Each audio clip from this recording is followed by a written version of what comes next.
Hey everybody, this is Olb.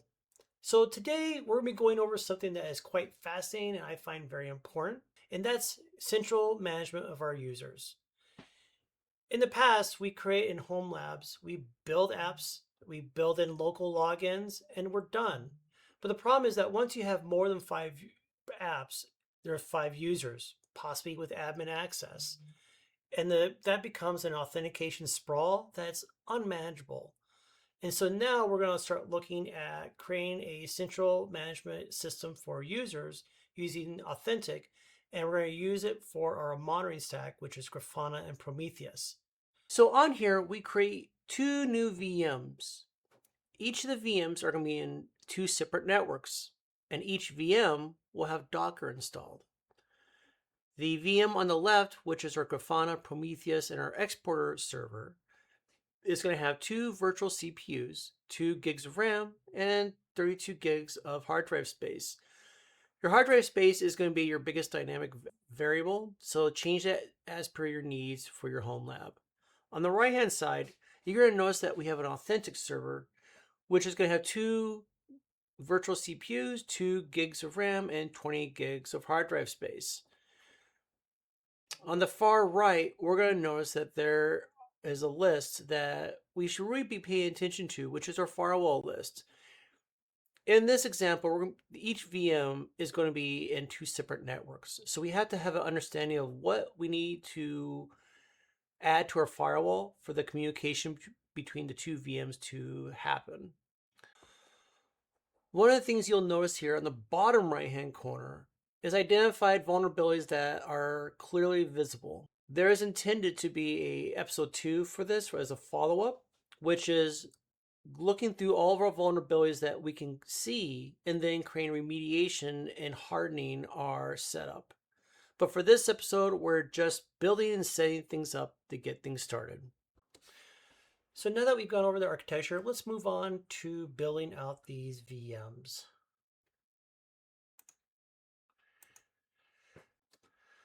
Okay, let's start working on the Authentik server. So let's do a update.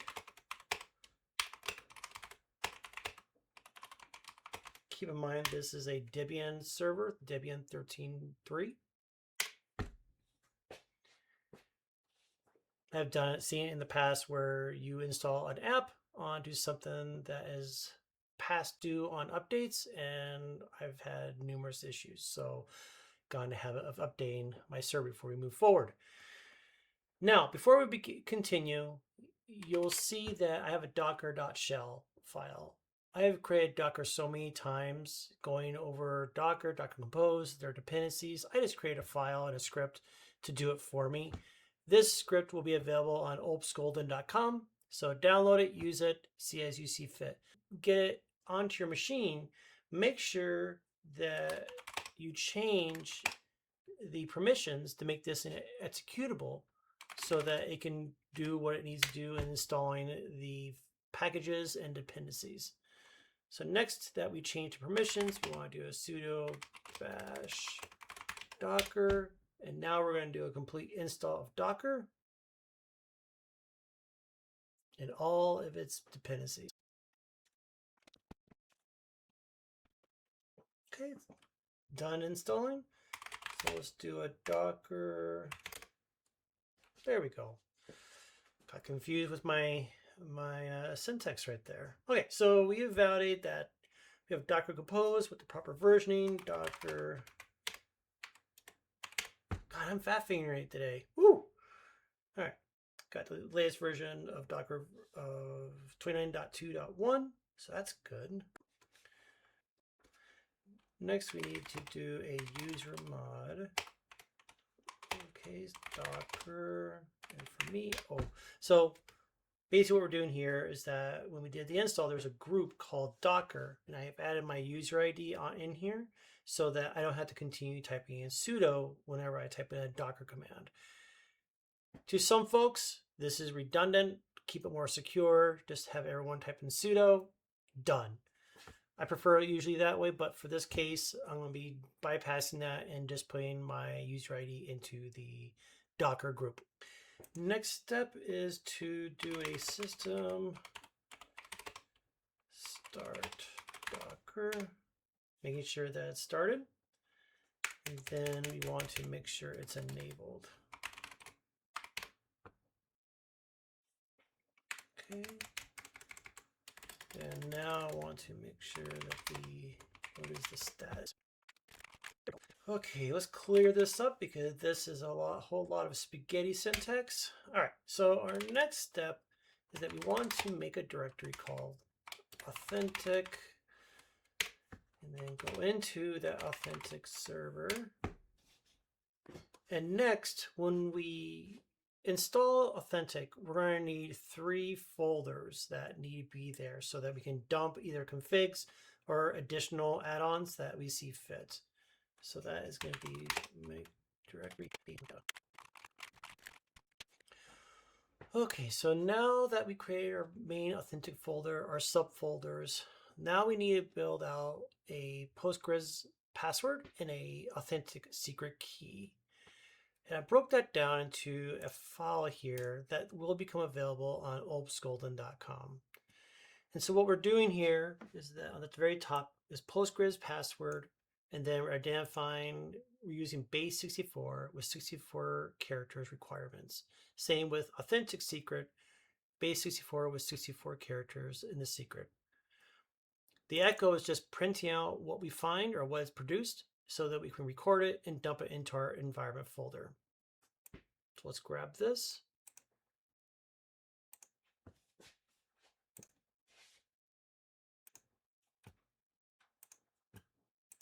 Let's paste it.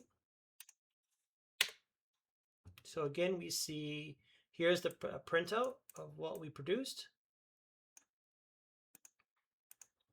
So let's go back to our Visual Studio Code app.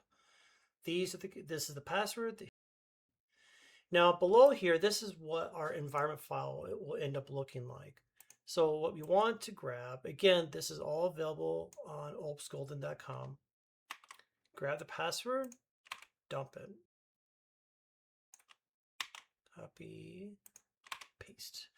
Now, grab all this and copy it. And then, so now we can grab all this, copy it, and now go back to your terminal for Authentik.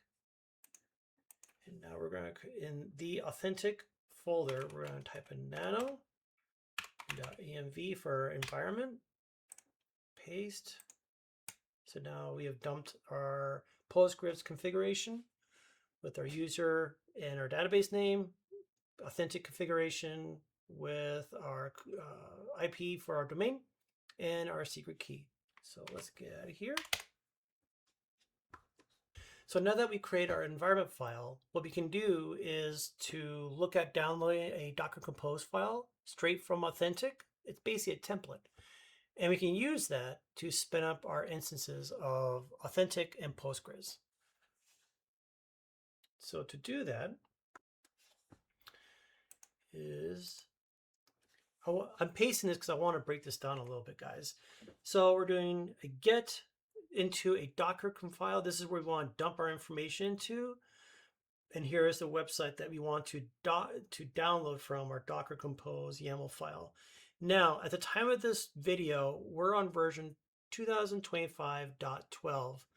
Please go to the website up to version, and then look at the latest version that's available and download that. Don't go off of what the version I have. There will be a later version when you look at this video. Okay, we downloaded it. Let's take a look.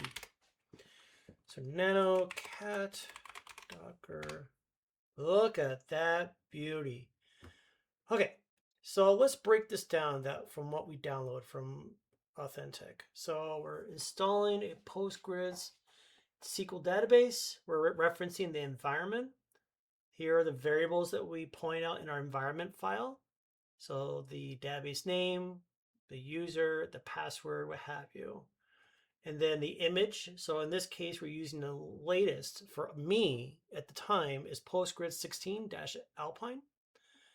Then continue on, we have service health. And then from here, we can definitely tell that the cool thing about this is that this tells us the ports that we really care about. This comes back to that firewall list that I showed earlier.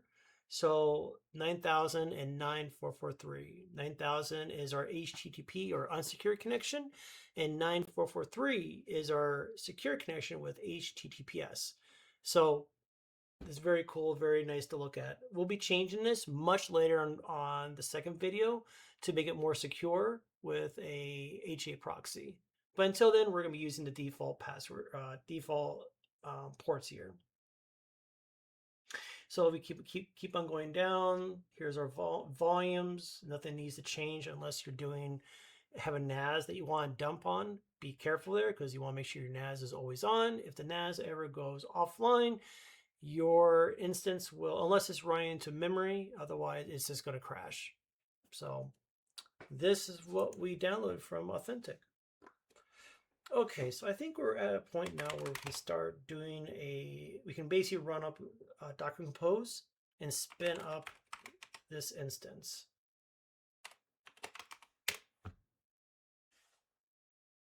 Okay, that got me. So we just needed, I thought my user ID was put as a Docker group. Maybe I need to look into that later on, but it doesn't stop us from installing. So we just need to type in sudo and then Docker Compose. Okay, now we've now done pulling and now we're creating the containers. Beautiful. Now I'm going to clear this, and now let's look at the logs while they're happening. So Docker Compose logs-f server. Again, I'm getting knocked with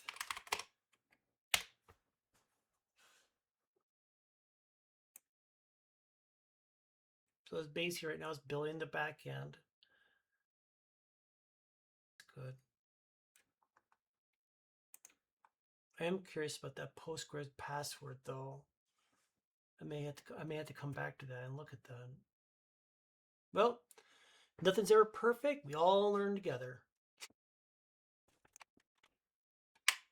So actually, you know what? Let's get X out of this.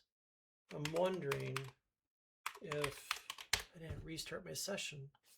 Won't be the first time I messed up on this. So Authentik. And then, so we do sudo doc. Actually, let's test that. Docker ps. Okay. So 2 minutes. Okay. So this shows things have been up for about 2 minutes after load up. Let's look at the logs.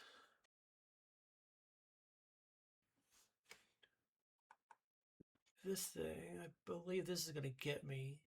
But everything shows up as running. Do I trust this? No, I don't trust it. I'm going to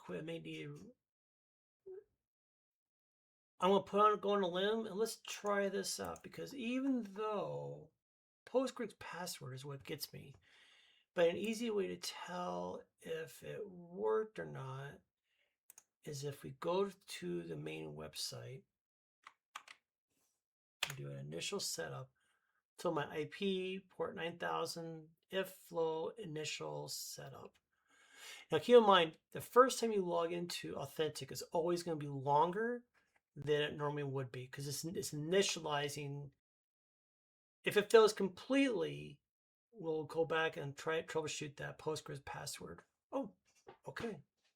It came up. Okay, for email, since this is a Homelab, I'm going to go lab local. Move my mouse there. Continue, log in, never. And now see here, Authentik has spun up, admin. Okay, this is a good sign. So what we're seeing here, remember that Postgres password I had concerns about earlier? If that were to failed and failed the initialization, I would not be getting this.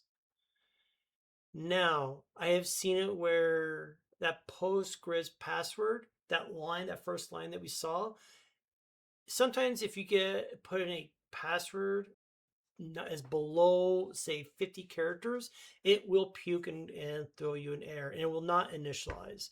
So always go above the 50 point or 50 characters. So for me, since it's base 64, I just type in 64. Makes it simple, easy, and easy to remember. Another thing we notice here is that, remember when I typed in admin at local or lab.local? That's actually just akadmin. That's the user ID is akadmin. So when we log out, it's going to be akadmin.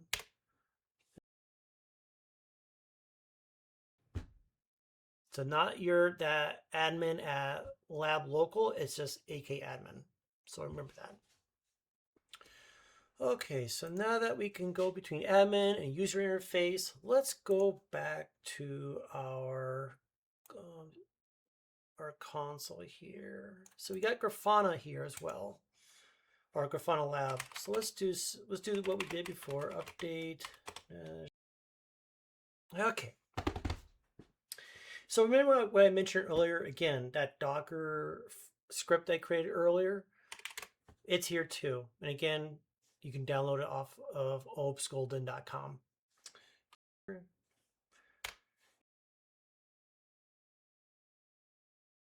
So let's make sure that everything is what we want it to be. So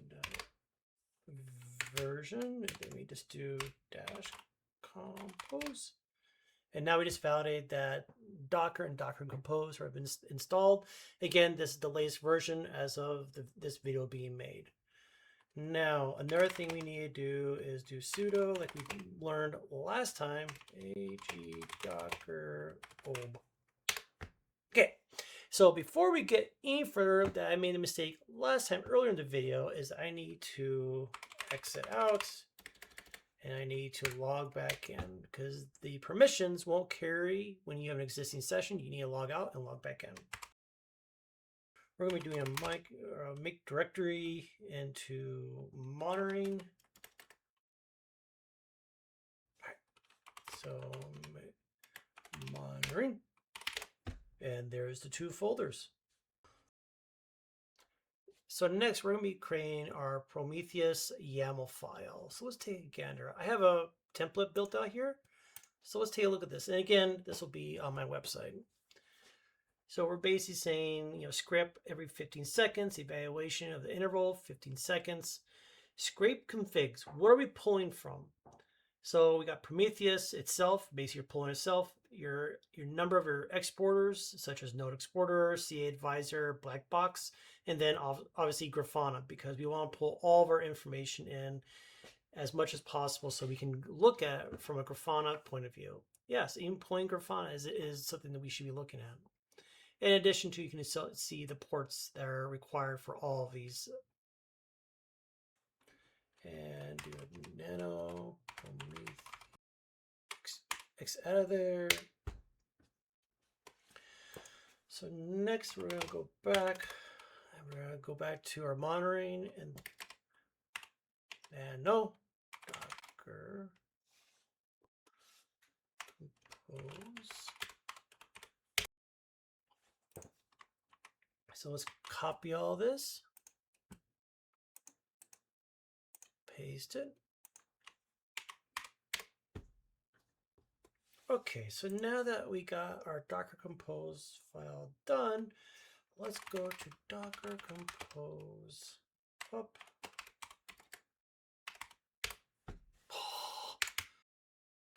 Okay, so it's asking me it can't find the environment file. Oh, good thing that we are definitely creating here.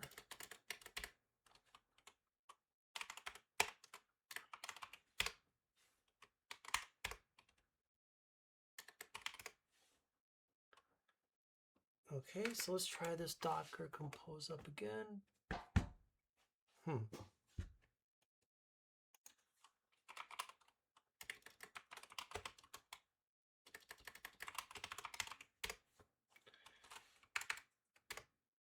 Okay, finally. So we had to do a touch and then make sure it's saved, and then we can run our Docker Compose, because remember the Docker Compose file was referencing an environment file that I did not create yet. So, okay, let's see about getting rid of this. So let's do this again.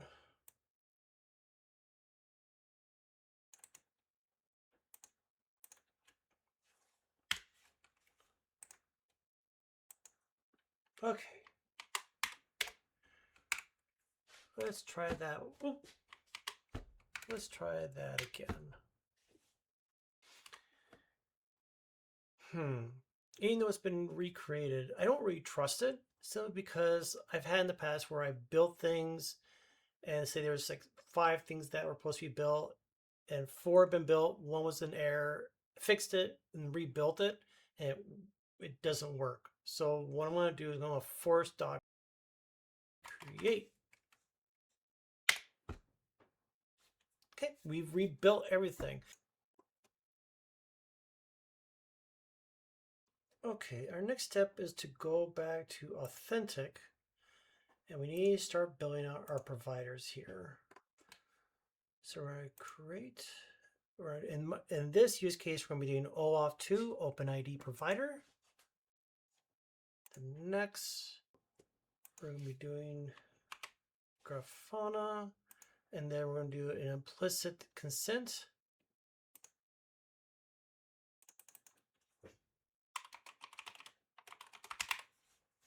ID, add entry for our redirect, because we're connecting to them and using their generic OAuth add-on to authenticate.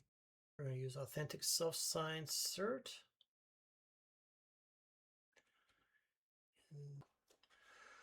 So one of the things you'll see here is our client secret. Keep this. Okay, so we're back here. We got client secret. Okay, but the goal is that I want to make sure that there's 128 characters for this secret. I have seen it in the past where you grab the secret and it's only 64 characters long, or you just move forward and it's 64 characters long with 3 dots at the very end, or 2 dots. Those dots will fail whenever you're trying to do a sync, and you want to make sure that it's 128 characters, period. So echoed in paste, that's the key that we grabbed earlier. Count. Oh, there's my issue. 128 characters. Beautiful. This is awesome. Okay, let's go back. And now let's finish this. Okay, so now we are at a point now where we can go to application. You create, and then Grafana provider. This is the one we just created because we just hit finish with the slug. Always love that name. A provider, because we just created it. Back channels, done. And then we need to go to UI settings and make sure we are identifying Grafana's ID. We'll have to come back to this on the second episode and change this because we have a HE proxy or Nginx say in front of it. But it should be good. Create. Okay, let's go back to Grafana. So what we've done is we created the provider, created the application. Now let's go to Grafana and let's just see if we can get to it. Field running body. Well, let's take a look under. Look at that. Look at that. So it was able to go over there, pull it. Got the client ID. Here's the URI. All right, so we're good. This got pulled. So let's clear this up. That is spaghetti on the screen. Okay, so everything has been saved. So our next point is to go back to Grafana and having it point to Authentik for authentication. So I have a script that we can use for that. Okay, so basically Grafana root URL, which is our IP. We're basically authenticating through OAuth is set to true. It's enabled. The name with the client ID is going to be the one we created on Authentik. Our client secret, this is the one we need to update with our secret we just created. So remember, we have this bad boy. Go back over here. Make sure there's no extra spaces. Okay. All right, open scopes, open ID profile, and then this is our Authentik server. Authorized token, user ID, attribute, admins, and viewer, and then allow sign on. All right, so let's grab this, go back to our Grafana page, and then let's do nano env paste, and we have our key there. Okay, because we have our secret key in there. Now we do L and then .mv, yep, and we just made sure the owner, only the owner has access to it. So we need to recreate Grafana to reload, recreate, and it's going to look at that environment file, and it's going to use that to spin itself up, and it knows where to reference for authentication. Okay, we just basically recreate everything from scratch. So hopefully we'll see that the environment file has been pulled. Okay, let's log out. Grafana, yep. This sign in with Authentik was not there before. It was just this main page, login, and forgot password. So we should be good. So from here, we should be able to click sign in auth, and we should be able to log in with our AK admin. So this what should happen here is that this should be clicked. It should redirect us to, that didn't happen. Okay, so let's go back here. What happened? So let's do, yeah, did this get truncated? No, it's all one line. I would expect this, if it was truncated, I would expect either we cut or entered. Okay, so 128, and then now let's do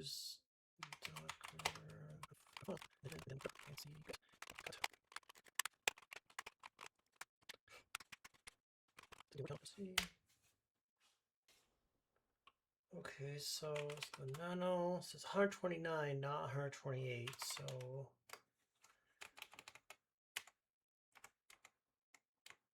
did I miss a character? BT. We don't have time for this. Oh, this is taking too much time. Well, I don't know where that missing character is. So let's just do this. Let's just recreate the key and rebuild it.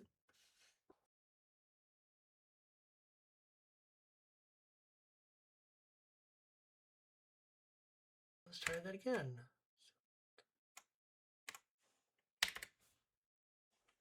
128. Okay. 128. Okay, finally we got 128. Okay, so we know we have a 128 character right there. And now we can move forward and see what the actual secret is.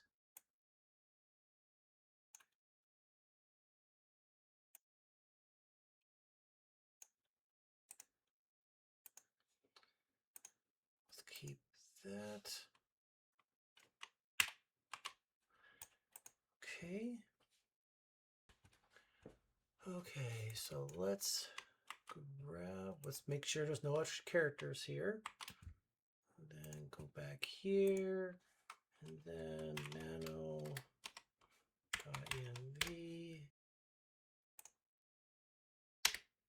Okay.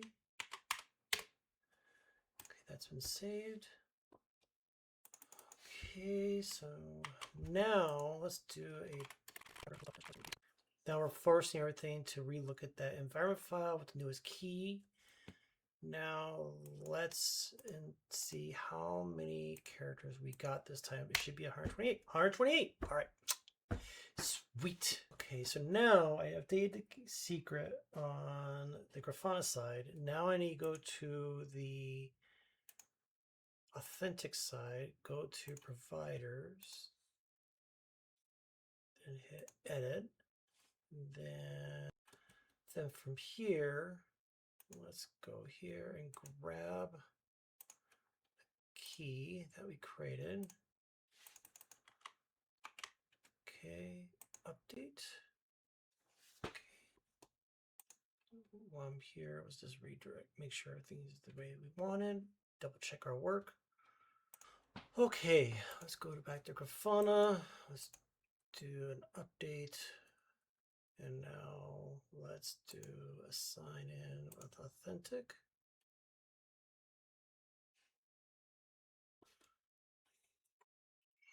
Okay, this is sign up. Okay.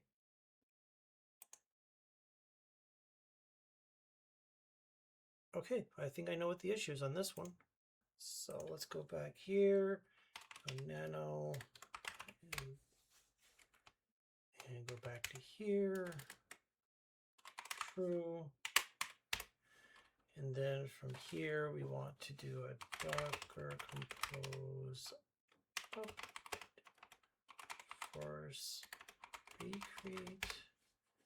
We're going to retake those values.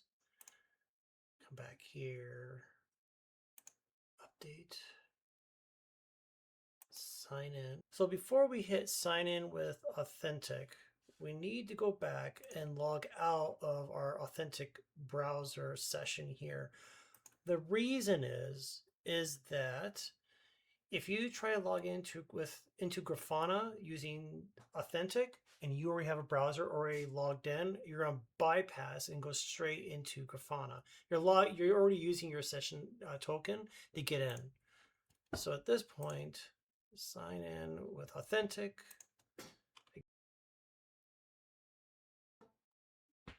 Okay, this should all work now.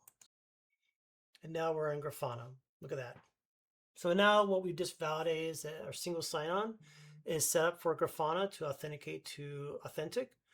Had to do some troubleshooting here and there, but we got it working. Okay, so now we should create some user groups and users that only have access to Grafana, nothing else. We don't want to continue using akadmin. That is a recipe for disaster. Akadmin. Man, I'm fat fingering my typing today. I think that's half my problem today.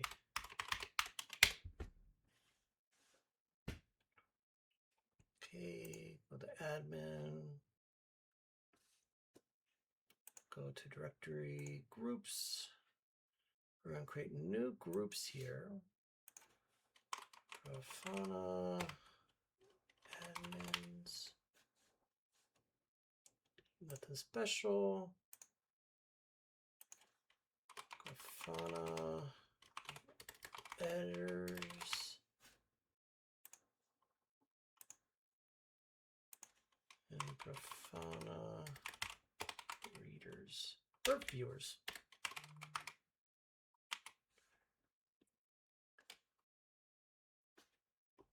Okay. Some people like to go through users here, but I just like to create the users within the groups that I intend to point them to. So we're going to go to Grafana admins, user. We're not going to add an existing. We're going to create a brand new user. You know what? I think I redundant. Bingo.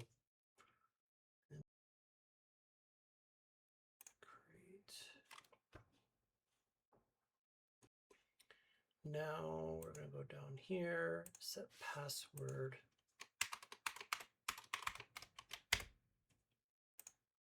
Use a better name than Dingo. That's the first. I just saw an Australian movie last night, so Dingo it is. And make sure that this is active user, so it is.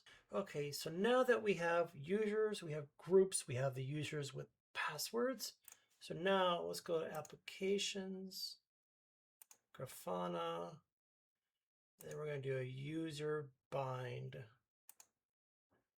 And we're going to do groups, not user. Don't ever do user. I mean, Homelab, that's fine, but if you start growing beyond 5 users, just do groups.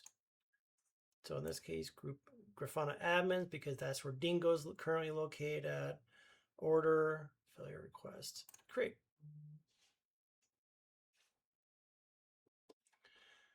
Okay, let's create open a guest profile. Oh, Christ, that's sorry, everybody. This is very bright. So let's grab this.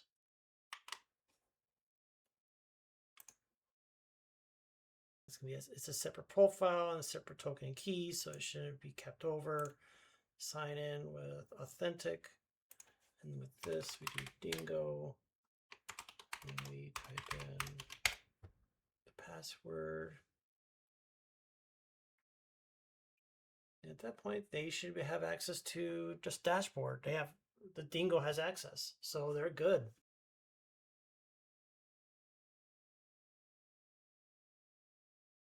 So we got Hue, we got Dingo. What other things can we try out that is unique? Deactive. And we do check at lab.local. Okay, so we do create, set password. The user is deactivated.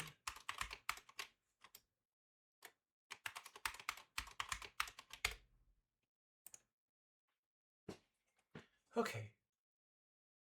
Okay, let's go and create. Sign in to Authentik. And we'll do check.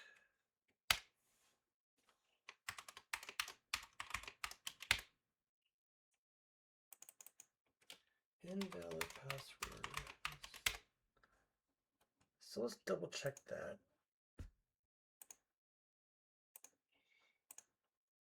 This should mean the user should never have access, but I just want to simulate what we should be expecting. Okay. And that it's not going to allow you in. So you have a blocked user or inactive user, they're just going to block you altogether. So this is really good, guys. Jack. Yeah, everything looks good. I mean, except for Jack. Jack's blocked. Okay, so now we basically said that only Grafana admin users, viewer, and editors can get in. So one of the things I don't want, because it's a break class, is that I want to add akadmin in here.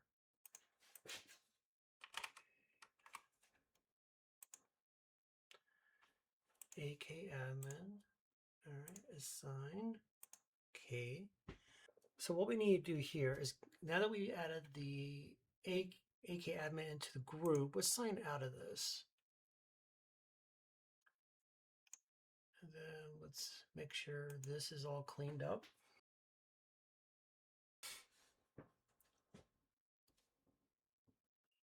Okay. So from here we can go to connections, add a connection type, Prometheus.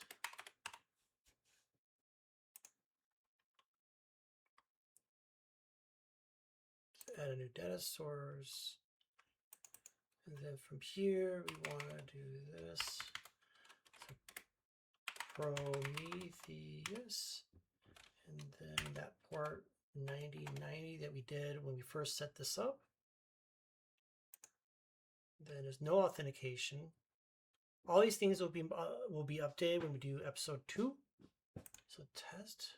So successfully query the API. So basically we're saying Grafana has hit this URL, which is itself because Prometheus lives on localhost by port 9090, and we just validated that this is there.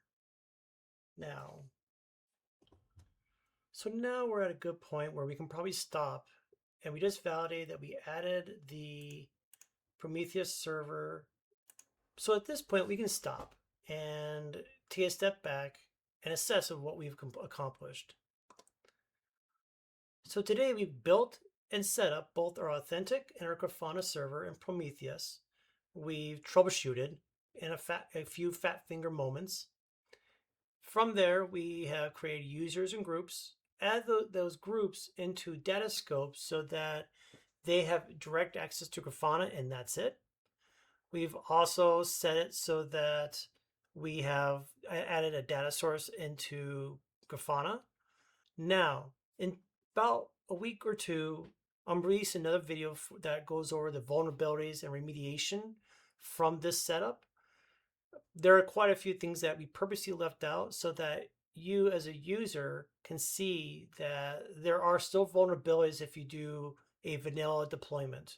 And we want to record those so that we know how to remediate them afterwards. But until then, stay paranoid, and I wish you good luck.